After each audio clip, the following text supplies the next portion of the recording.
Jusqu'à présent, nous exportons les matières premières pour importer les produits finis. Et pourtant, nous pouvions nous donner la capacité de transformer toutes ces matières sur place parce que nous savons que ça crée de la richesse, de l'emploi et ça nous permet de nous libérer et d'être indépendants. Or, jusque-là, nous perpétuons l'économie de traite de l'époque coloniale. C'est-à-dire que vous exportez des produits, vous avez les devises pour importer des produits finis et cela ne peut pas permettre de résorber le chômage de jeunes ni d'avancer sur quoi que ce soit. Oui, mais qu'est-ce qui peut empêcher, ou qu'est-ce qui empêche, par exemple, le Congo de créer des unités de production, c'est-à-dire de produire ou de transformer la matière sur place? Mais je disais qu'il y avait la facilité, je disais que c'était des choix économiques erronés. Vous avez connu certainement mieux que moi Wilka. Je vais vous raconter une anecdote, les anciens savent.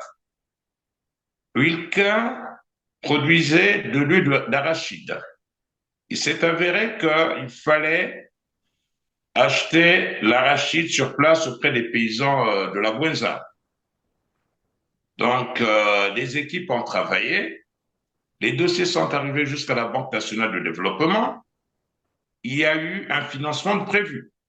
Mais arrivé au Conseil des ministres, il était décidé qu'on ne devrait plus acheter des arachides auprès des paysans de la Bouenza, mais il fallait importer l'arachide du Sénégal via M. Pierre Otto Momo qui devrait retrocéder l'arachide importé du Sénégal à Wilka.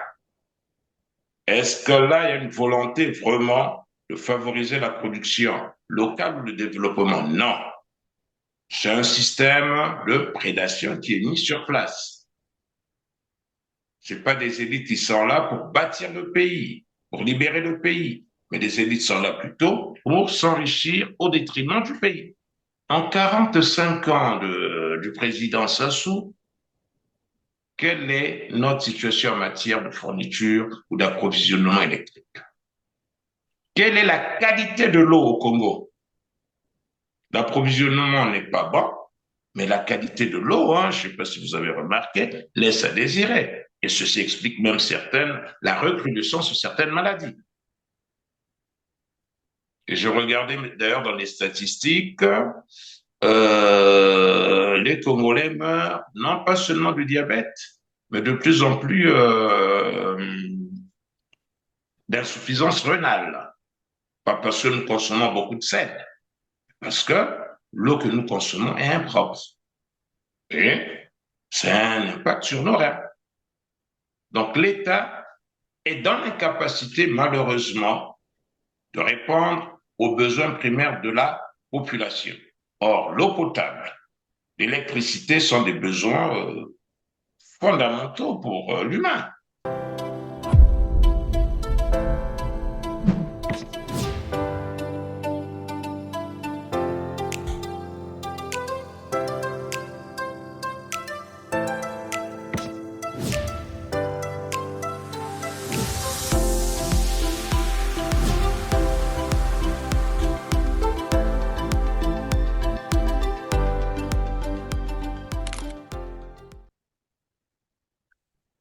Bonjour Ange-Marie Malonda. Bonjour, Monsieur Christian Perrin, tous mes respects, bonne et heureuse année, et je vous souhaite plein succès dans votre travail, tout en espérant que vous ferez un effort de nous rassembler et d'aller jusqu'au lendemain meilleur. Merci, Monsieur Christian Perrin. Je vous en prie, Ange-Marie, et merci d'avoir répondu à notre invitation. Expert et spécialiste en économie, vous êtes également auteur de l'ouvrage intitulé 60 ans de désolation économique et sociale, bilan post-indépendance paru le 7 janvier 2021. Aujourd'hui, nous sommes le 13 janvier 2025. On peut donc retitrer votre ouvrage, si vous me le permettez, bien sûr, pour les besoins de cette interview, 65 ans de désolation économique et sociale, d'autant plus que la situation socio-économique et financière du Congo s'enlise. Le Congo est totalement en ruine, dirait Joseph Kinumbi Kiambongo. Notre échange portera sur la jeunesse et l'emploi. Mais n'empêche que nous abordions évidemment l'actualité socio-économique et politique actuelle du Congo-Brazzaville. Ma toute première question, quelle explication peut-on donner à la catastrophe économique que vit le Congo-Brazzaville actuellement, un pays pourtant doté d'énormes ressources naturelles, d'énormes potentialités économiques? Je pense que, en ce qui concerne notre pays, depuis 1972, le pays a fait des mauvais choix économiques et que notre logiciel n'a jamais changé. Ceci explique notre catastrophe parce que nous n'avons pas su développer des forces productives, nous n'avons pas su investir dans les infrastructures, dans la santé et dans la satisfaction des besoins essentiels du peuple. Nous avions plutôt creusé notre dépendance au fur et à mesure. C'est ce qui explique aujourd'hui l'enlisement de notre pays. Parce qu'en 2015, j'écrivais de nouveau un ajustement structurel. Pourquoi? Simplement parce que les mêmes erreurs commises avant la conférence nationale avaient été réitérées. Donc, je pense que c'est la classe politique qui est incompétente et même que le pays a fait des mauvais choix à partir de 1972. Marie Malonda, si on peut être un peu beaucoup plus explicite, lorsque vous faites allusion, vous prenez un repère en 1972, et tout à l'heure vous avez même dit qu'on a répété les mêmes erreurs avant la conférence nationale. À quoi faites-vous allusion concrètement? 72 d'abord, revenons sur 72, le repère de 1972.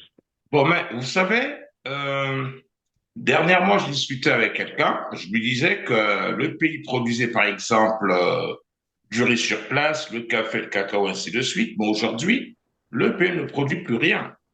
Et allez dans les musées à travers le monde, qu'est-ce que vous allez constater?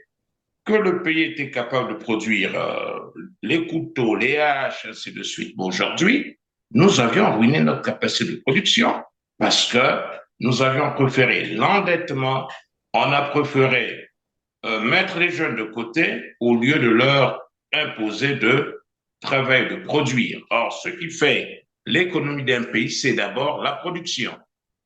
Ensuite vient peut-être la redistribution et la consommation. Mais si vous ne produisez rien, comment voulez-vous vous nourrir demain? Et donc, vous disiez, le pays a réitéré donc les erreurs d'avant la conférence nationale de 1991. Monsieur Perrin, souvenez-vous, la veille de la conférence nationale, le Congo était le pays le plus endetté du monde par tête d'habitants. Parce qu'au lieu de produire, on allait emprunter à des taux d'intérêt prohibitifs de 50%, 30% qu'on n'avait jamais vu, au lieu de privilégier la production. Ceci conduit à quoi? La dépendance, ceci conduit à quoi? À détruire le pays et ne pas avancer. Mais si on avait transformé dès 1979, je ne parle pas de 73, mais dès 79-80, la rente pétrolière en force productive, c'est-à-dire en construisant des infrastructures, en construisant les usines, en investissant dans l'agriculture, assumer notre denrée et les besoins essentiels, je ne crois pas que nous soyons sous la dépendance et qu'on aille nous endetter ailleurs pour pouvoir satisfaire nos besoins fondamentaux. Alors, vous dites que le Congo, c'est plutôt beaucoup endetté et curieusement, il est toujours en crise. Et vous parlez même de la construction des infrastructures. Et lorsque je suis souvent Denis Sassou Nguesso, il revient là-dessus. Souvent, il parle de la construction des infrastructures. Ils ont construit ci, ils ont construit ça. Et ici, je découvre que finalement, ça n'a pas été fait. Quelle explication peut-on donner à cela, économiquement parlant? On s'est Bon, mais longtemps et beaucoup endetté, ben on se retrouve toujours en crise. Tout le temps, c'est la crise. Il faut toujours rembourser la dette. Et c'est devenu un cycle. est-ce que quand nous construisons des infrastructures, c'est pour répondre aux besoins du peuple congolais ou ce sont des éléphants blancs, c'est-à-dire des investissements de prestige qui n'ont rien à voir, qui n'ont aucun impact économique à long terme? ne serait-ce que pour satisfaire les besoins de nourriture, de santé et ainsi de suite. J'ai vu qu'ils ont construit d'autres tours jumelles, des immeubles administratifs. Mais ça résout le problème du logement des Congolais. Puisque jusqu'à 40 ans, 50 ans, les jeunes ne travaillent pas, ils n'ont aucun avenir et ils ne peuvent pas s'acheter un chez soi, sont chez les parents. Mais si vous voulez résoudre le problème du logement, qu'est-ce que vous faites? Vous commencez par investir dans la production des biens de construction. Donc, l'extraction, la transformation de ces biens, et vous créez donc des structures qui accompagnent les jeunes à accéder à la propriété immobilière. Le Congo ne transforme rien, donc ne produit pas. Et je regardais du côté du Burkina Faso, l'on veut construire des chemins de fer. Mais parce qu'on va extraire le fer, le transformer, faire des wagons de train, construire des rails, peut-être demain, des tracteurs et des trams, ça va créer de la valeur ajoutée, donc l'emploi. Mais si vous êtes là qu'à exporter des matières premières, comment voulez-vous créer des emplois et nourrir et avancer dans la vie? Alors, puisque vous abordiez déjà le volet sur les emplois, mais je préfère proposer à nos téléspectateurs cet extrait de vidéo dont vous venez de faire état. C'est bien Thomas Porcher qui parle du modèle économique imprimé en Afrique et il explique pourquoi est-ce que les pays africains ne décollent pas. Suivez. Et la transformation, c'est elle qui crée des emplois. Quand vous avez une compagnie étrangère qui s'installe, je prends toujours l'exemple moi, du Congo-Brazzaville que je connais bien. Le Congo-Brazzaville, à plus de 90%, il exporte que du pétrole. D'accord ? Ce pétrole est produit par qui? Est exploité par qui? Par des compagnies majoritairement privées. 60% Total, 30% Eni. L'italien, 90% de compagnies. Après, vous avez un peu de compagnies par-ci par-là privées. La compagnie publique des pétroles congolais, elle est incapable de faire un forage. Elle est incapable d'exploiter l'ensemble de son pétrole. Elle récupère une partie de l'argent, mais elle est incapable de l'exploiter. Donc, toutes les connaissances sur la production, sur les réserves, toutes les quantités, les volumes de production sont décidés par la compagnie privée, qui ne dépend pas du pays. Donc ça, c'est une première chose. Il y a une vraie asymétrie d'information entre l'État et la compagnie. Les prix de leurs biens, 90% des exportations, donc du pétrole, le prix n'est pas déterminé par le Congo. Il est déterminé par les marchés financiers. Quand il y a des situations de géopolitique tendues comme là, il se passe, les prix augmentent, ça leur profite. Quand le prix est à zéro, comme dans la période du Covid, il n'y a rien qui rentre. Il n'y a rien qui rentre. Donc on voit bien qu'il y a une très forte dépendance. Et ensuite, ce produit est exporté, transformé en France ou ailleurs, et l'État congolais rachète de l'essence à ces pays-là. Donc la réalité, c'est qu'il faudrait qu'il y ait une industrie qui puisse transformer cette production sur place, et c'est celle-là qui créerait des emplois, des raffineries, de la distribution, etc. Ange-Marie Malanda, selon Thomas Porcher, voilà, il vient d'expliquer là, vous l'avez suivi, un modèle économique qui ne permet pas aux pays africains de décoller, mais il met un accent sur le Congo-Brazzaville qui ne transforme rien, vous l'avez dit tout à l'heure. Et puisqu'on va parler aussi de l'emploi, est-ce que le modèle économique congolais peut s'expliquer économiquement parlant? Si vous avez suivi les anciens chefs d'État africains, vous allez constater que dans ce que disait le spécialiste, c'est que jusqu'à présent, nous exportons les matières premières pour importer les produits finis. Et pourtant, nous pouvions nous donner la capacité de transformer toutes ces matières sur place parce que nous savons que ça crée de la richesse, de l'emploi et ça nous permet de nous libérer et d'être indépendants. Donc jusque-là, nous perpétuons l'économie de traite de l'époque coloniale. C'est-à-dire que vous exportez des produits, vous avez des devises pour importer des produits finis et cela ne peut pas permettre de résorber le chômage des jeunes ni d'avancer sur quoi que ce soit. Oui, mais qu'est-ce qui peut empêcher, ou qu'est-ce qui empêche, par exemple, le Congo de créer des unités de production, c'est-à-dire de produire ou de transformer la matière sur place? Mais je disais qu'il y avait la facilité, je disais que c'était des choix économiques erronés. Vous avez connu certainement mieux que moi Wilka. Je vous raconter une anecdote, les anciens savent. Wilka produisait de l'huile d'arachide. Il s'est avéré qu'il fallait acheter l'arachide sur place auprès des paysans de la Bouenza. Donc, les équipes ont travaillé, les dossiers sont arrivés jusqu'à la Banque nationale de développement, il y a eu un financement de prévu. Mais arrivé au Conseil des ministres, il était décidé qu'on ne devrait plus acheter des arachides auprès des paysans de la Bouenza, mais il fallait importer l'arachide du Sénégal via M. Pierre Otto Momo qui devrait retrocéder l'arachide importé du Sénégal à Wilka. Est-ce que là, il y a une volonté vraiment de favoriser la production locale ou le développement? Non. C'est un système de prédation qui est mis sur place. Ce n'est pas des élites qui sont là pour bâtir le pays, pour libérer le pays, mais des élites sont là plutôt pour s'enrichir au détriment du pays. Voilà le grand problème et la cause des choix erronés. Et donc, vous êtes en train de dire que le régime qui a pris le Congo en otage est un régime de prédation. Et c'est le docteur Gintukulou qui parlait d'ailleurs d'une colonisation nationale, c'est ça? On peut aller dans ce sens-là, oui, parce que c'est une oligarchie qui s'est accaparée du pays pour appauvrir le pays, enfin, appauvrir le pays et s'enrichir sur le dos de la bête. C'est cela. Parce que comment pouvez-vous expliquer qu'entre 1964 et 1970 ou 12, que le Congo était capable de satisfaire aux besoins fondamentaux? Moi, quand je suis parti à l'école, les ardoises nous étaient données quasi gratuitement. Une fois j'étais blessé, mon école était à 0 pas de l'hôpital général, l'actuel CHU, j'avais été soigné gratuitement.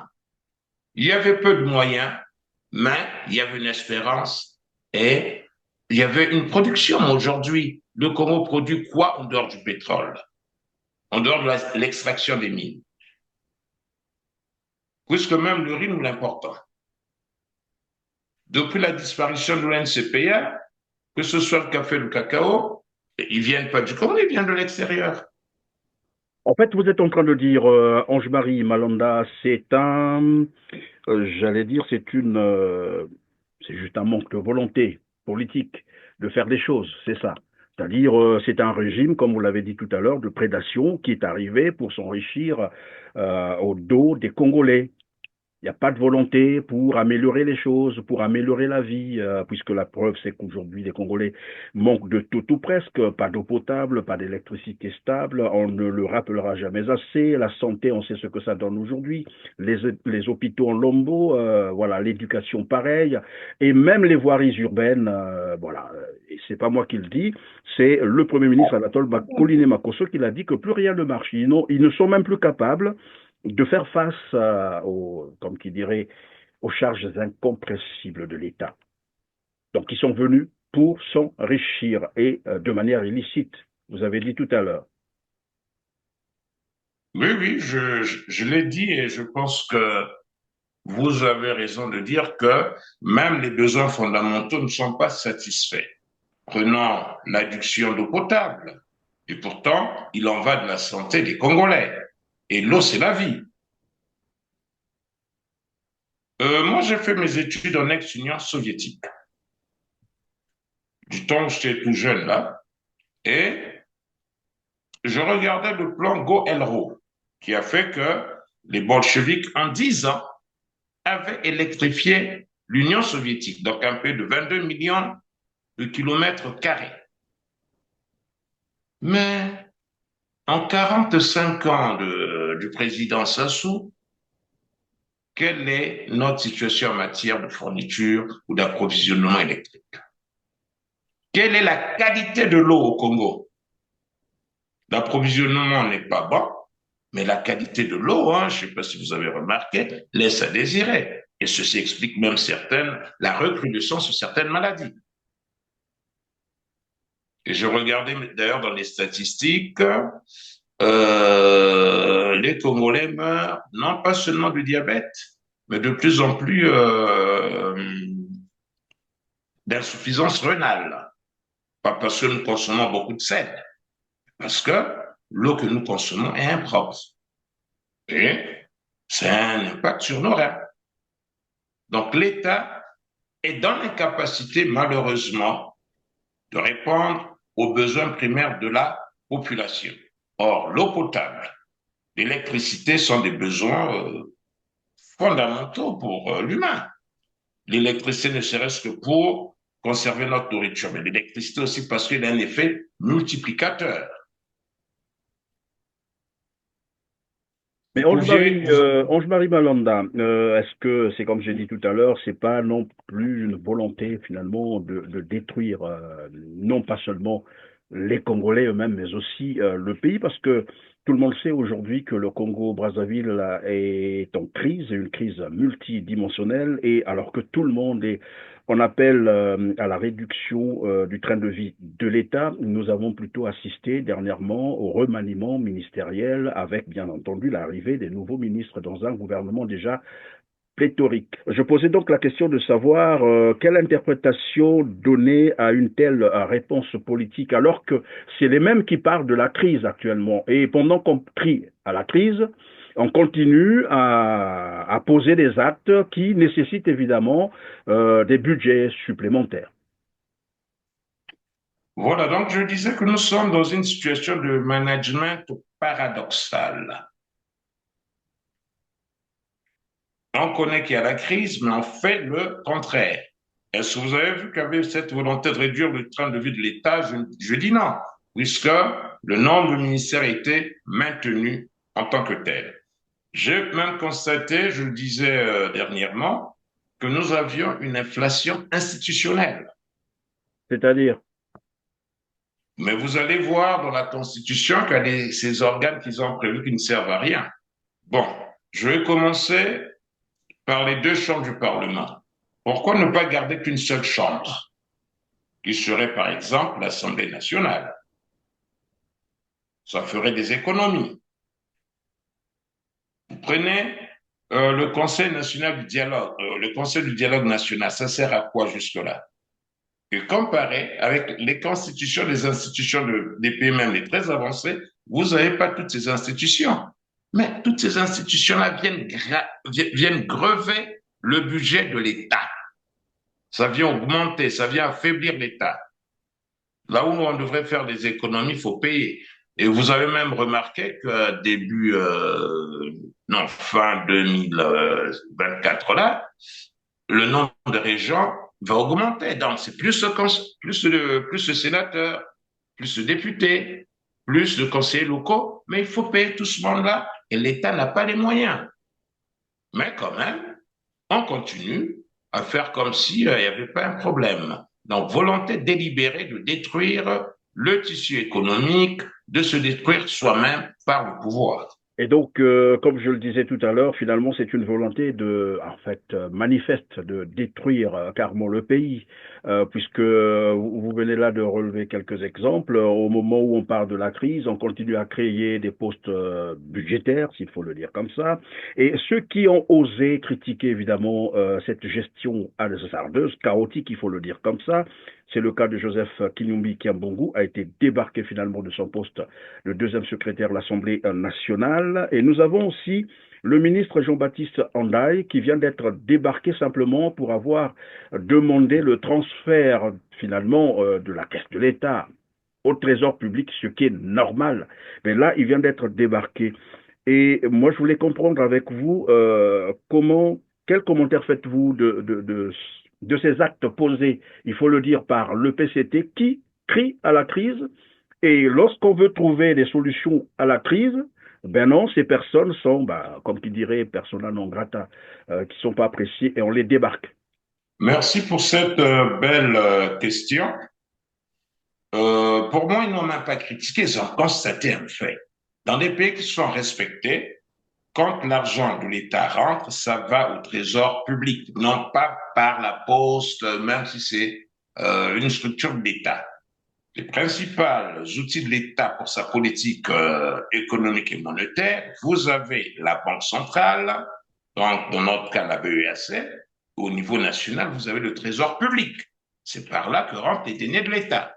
Maintenant, le reste relève de la tricherie pure et simple. Concernant le cas de monsieur le deuxième secrétaire, Joseph Kiambungu, ben, il constate un fait. Et en tant que patriote, ayant du recul, donne son point de vue. Mais au fond, quand on regarde bien, c'est comme si on ne peut plus s'exprimer, on ne peut plus faire des constats. C'est une manière de menacer la liberté d'expression et d'intimider ceux qui veulent, bien que le pays s'en sorte. Donc, une fois de plus, mauvaise foi de la part du pouvoir.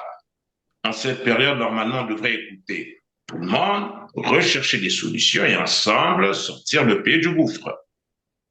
Mais si on ne veut pas associer tout le monde, si on ne veut pas écouter tout le monde, si on ne veut pas écouter le Congo profond, comment voulez-vous qu'on s'en sorte? Parce que M. Kiambungu, c'est un député de l'intérieur, donc il écoute le Congo profond. Il exprime ce que souhaite le peuple. Mais si vous refusez cela, c'est pas une manière de refuser l'expression populaire et donc d'entretenir une forme de dictature. Alors, Ange-Marie Malanda, quelles pourraient être donc les conséquences pour le Congo, bien sûr, hein, les conséquences encourues par le Congo en cherchant à maintenir finalement la caisse de l'État au niveau de la banque postale, quand on sait que le Congo a ratifié, a validé les conventions et le Congo est dans la CEMAC. Or, la CEMAC voudrait que la caisse de l'État soit évidemment le trésor public. Et la fois dernière, je crois qu'il y a eu un sommet comme ça, la CEMAC, où le Congo était déjà pointé du doigt, évidemment. On sait que si il continue à maintenir les pratiques du genre, à garder l'argent public à la banque postale, tout le monde sait le pourquoi, c'est pour perpétuer évidemment les pratiques de détournement des deniers publics, des finances publiques. Quelles pourraient être les conséquences pour le Congo si on continue évidemment dans cette voie? Mais vous constatez que le pays est à terre, puisqu'on n'arrive même pas à payer les traitements des fonctionnaires. Le pays n'arrive même pas à répondre à ses besoins essentiels, même en matière régalienne. Ben, on court au-delà de la catastrophe. Et moi, je pense que la jeunesse congolaise devrait se lever, se mettre debout pour demander un changement. Je ne dis pas qu'elle prenne des armes, mais doit se lever, prendre ses responsabilités pour proposer une nouvelle donne, parce que ceux qui sont là sont dans des logiciels dépassés, sont dans des logiciels d'hier. Or, la réalité a changé. Notre voie, nous, c'est de nous prendre en main, d'aller vers la souveraineté et de développer ce que nous appelons des forces productives. Grâce au développement des forces productives, nous pourrons créer des emplois et donc de la richesse pour notre jeunesse. Mais si on continue ainsi, eh ben, c'est tout le pays qui va sombrer, qui sombre déjà. Donc les conséquences, c'est quoi? C'est que la catastrophe s'amplifie tous les jours. Est-ce que nous devions rester là, ne rien dire, ne rien faire? Je pense qu'il est temps que nous puissions nous rassembler et peut-être et certainement nous engager à proposer notre solution au peuple, c'est-à-dire dire au revoir à ceux qui sont au pouvoir aujourd'hui. Lorsque vous dites dire au revoir à ceux qui sont au pouvoir et dans le même temps vous dites à cette jeunesse de ne pas probablement prendre la rue, qu'est-ce que vous leur proposez concrètement? Non, je n'ai pas dit de ne pas prendre la rue, je dis de ne pas prendre les armes, mais doit quand même se rebeller. Parce que la situation n'est pas bonne, il en va de leur avenir. Et nous devions les accompagner, nous rassembler, les aider à s'organiser pour changer la donne. Telle est notre mission à nous, tant au niveau national que de la diaspora. Rassemblement, aider la jeunesse africaine, congolaise à se rassembler pour aller vers la souveraineté, vers le développement de forces productives et prendre sa destinée en main. Parce que tant que sont ceux-ci qui sont au pouvoir, je ne vois pas comment cette jeunesse pourrait s'en sortir. Alors, venons-en donc à la jeunesse, la question de la jeunesse, puisque vous abordez déjà la jeunesse. Une cause sociale qui représente actuellement plus de 4 500 000 entre 0 et 35 ans, bien sûr, dont 3 millions des jeunes sont actifs, mais qui malheureusement n'ont pas d'emploi. Et on parle d'ailleurs d'un manque d'emploi endémique, il faut le dire, au Congo-Brazzaville, un pays, je le répète, comme je l'ai dit, pourtant riche, mais qui a été ruiné et appauvri sur une population estimée à 6 millions d'habitants.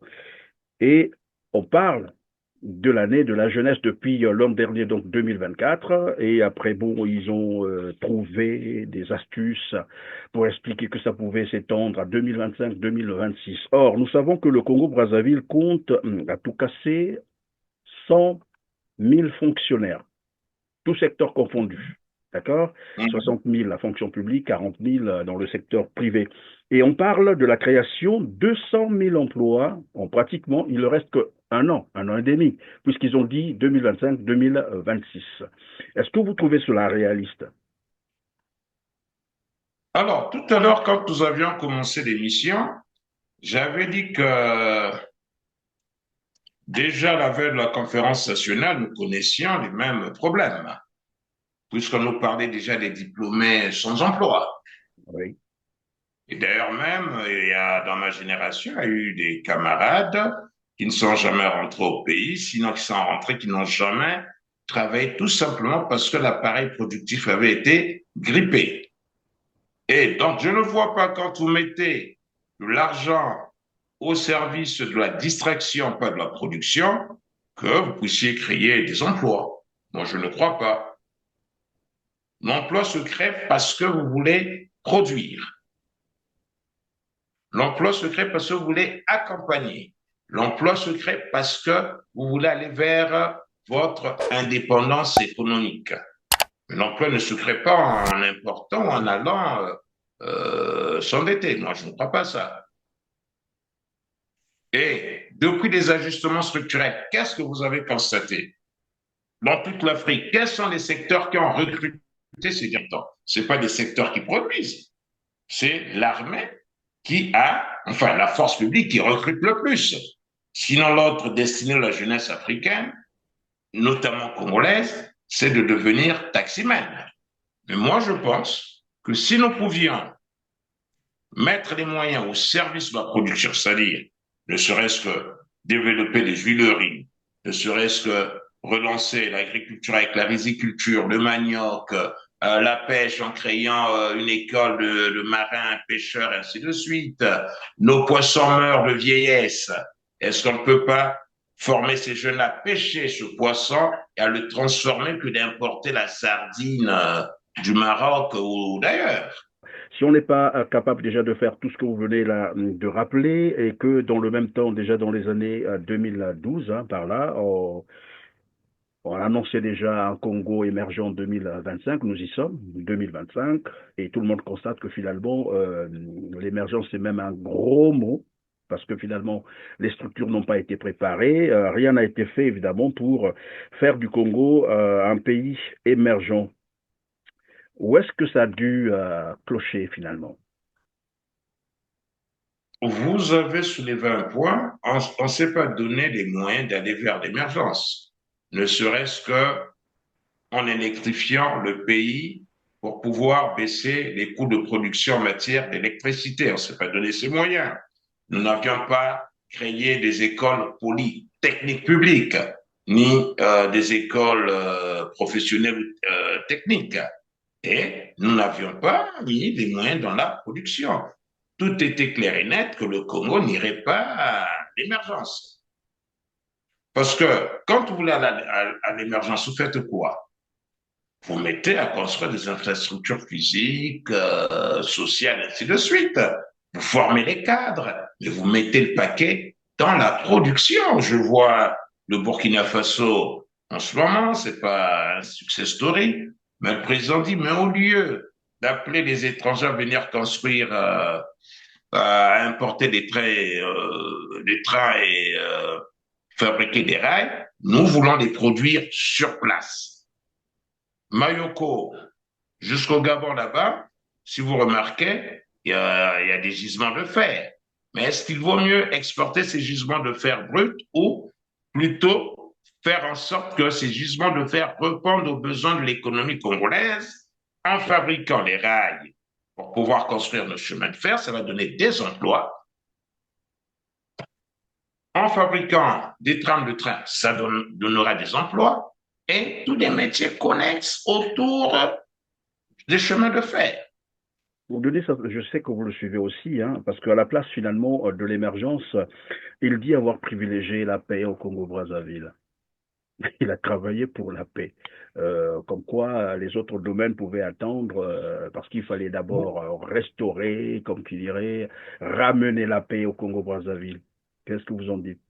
Oui, moi j'ai dit ceci, certainement que vous l'avez lu, j'ai écrit en septembre 2012, La paix véritable et l'émergence. Et je disais que la paix ne se décrète pas.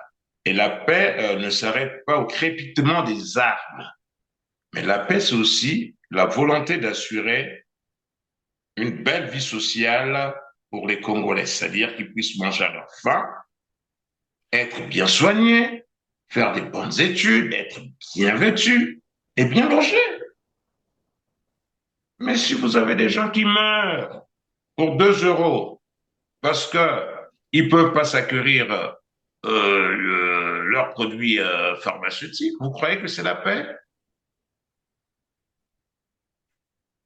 Si vous êtes menacé matin, midi, soir par les Koulouna ou les bébés noirs, vous croyez que c'est la paix? Si vous êtes dans l'insécurité, vous croyez que c'est la paix? Moi, je ne vois pas.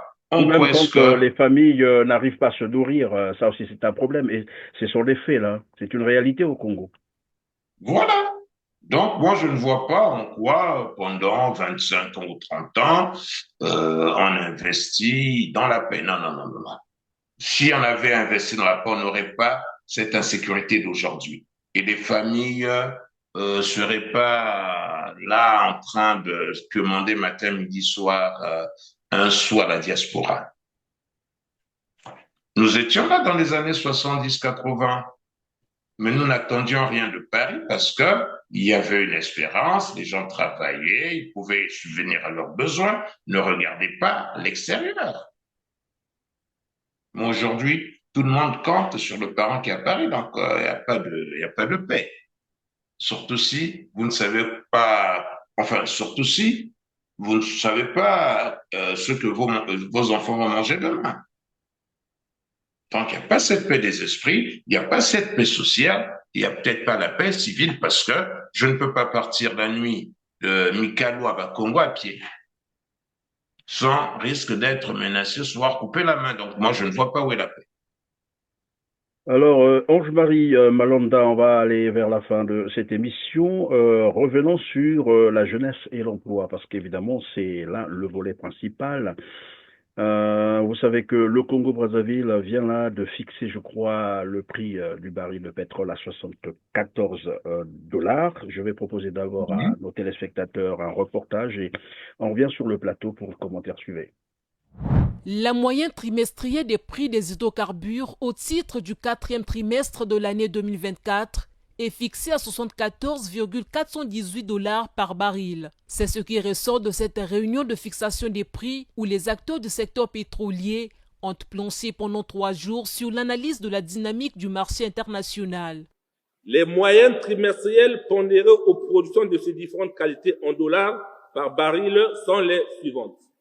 Pour le Geno mélange, 72,180 dollars le baril. Pour le Kosa Blend, 72,286 dollars le baril. Pour le Yombo, 78,789 dollars le baril. Pour le butane, 55,990 dollars par baril. Pour le propane, 31,276 dollars par baril, soit une moyenne trimestrielle des prix fixés des hydrocarbures lors de la réunion des prix comptant pour le 4e trimestre 2024 de 74,418 dollars le baril pour un différentiel trimestriel moyen de 0,099 dollars par baril. Le Congo fixe donc finalement le prix de son brut à 74 dollars US.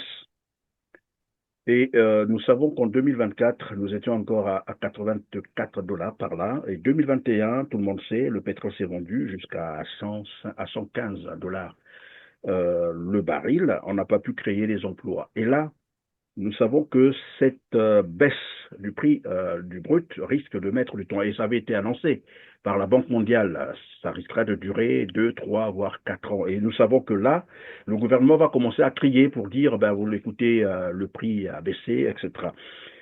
Est-ce qu'il est toujours possible, évidemment, de créer les emplois, évidemment, avec les statistiques qu'ils ont présentées, 100 000 emplois, serait-il possible de les créer, ou même 50 000 emplois, si c'est possible, comment faire?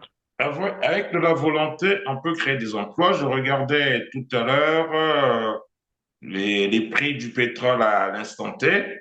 Ils sont pas loin de 74 dollars, ils sont à 78.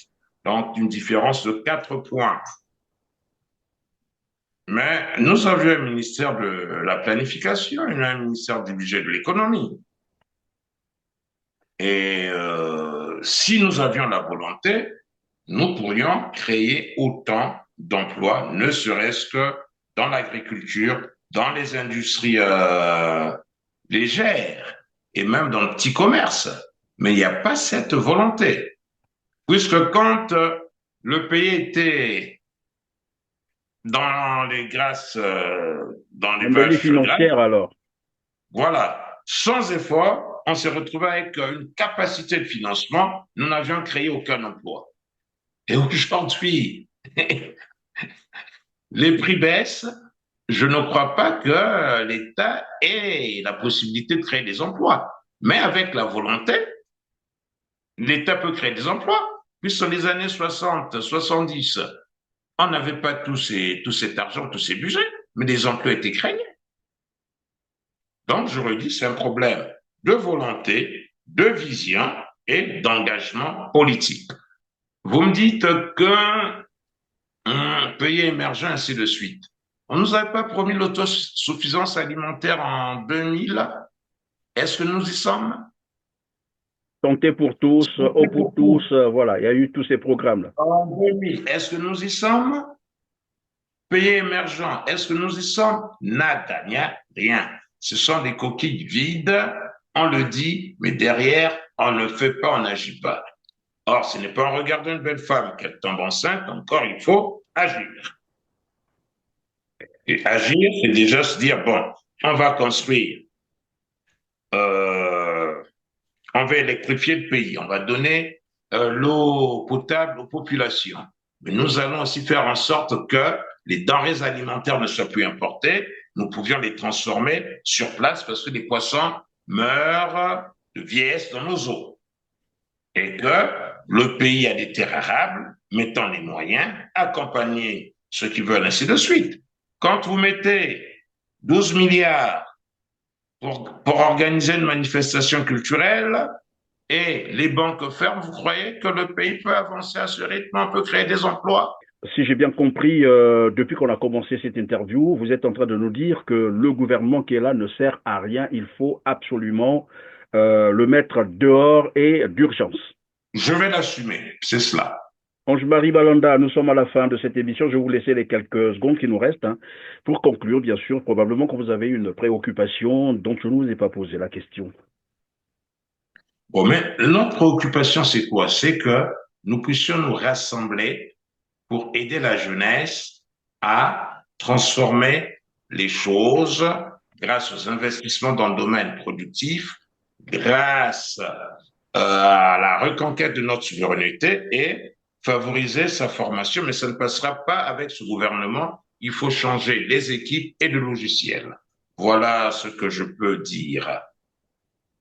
Merci Ange-Marie Balanda. Je rappelle que vous êtes expert et spécialiste en économie. Grand merci d'avoir été avec nous sur R7 pour aborder évidemment la question de la jeunesse et l'emploi au Congo-Brazzaville. Ce que j'ai retenu, et comme je l'ai dit tout à l'heure, avec Denis Sassou Nguesso, pas d'espoir. plus rien attendre et qu'il faut donc s'arranger à mettre ce régime dehors. Les Congolais probablement vous ont très bien suivi. Mesdames, Messieurs, c'est la fin de cette émission. Merci de nous avoir encore fait confiance. Cliquez sur le petit pouce en l'air juste en bas de la vidéo. Partagez et dites-nous en commentaire ce que vous en pensez. Merci. Merci, je vous en prie, au revoir. Je vous en prie.